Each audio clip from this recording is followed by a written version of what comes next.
Hello guys! Today it's Friday. Naghanda na naman ako ng ating pang dinner.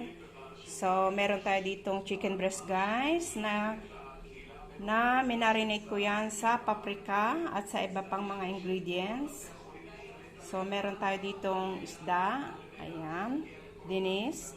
So, tinimplahan ko rin guys ng olive oil, lemon, asin at paminta. At meron tayo ditong grineled ko na chicken. Ayan. May green peas at green beans. At meron tayo ditong macaroni. So, ito lang aking inihandang pang dinner. Napakasimple.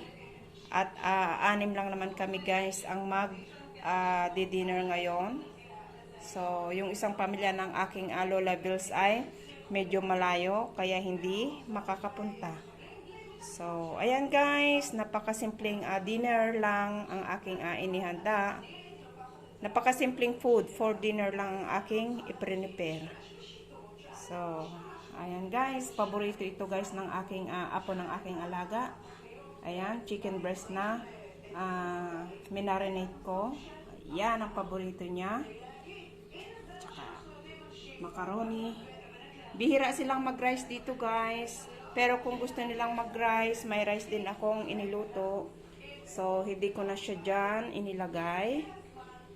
Pero meron tayo guys. So, sigurado naman na need nila ng rice mamaya. At nakasalang pang ating rice. Ayan. Napakasimple lang guys ang ating dinner na prepare. So, yun guys ang aking napaka-ikling video. Maraming salamat sa panonood.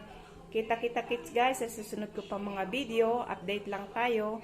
So, bye-bye guys. Bye-bye.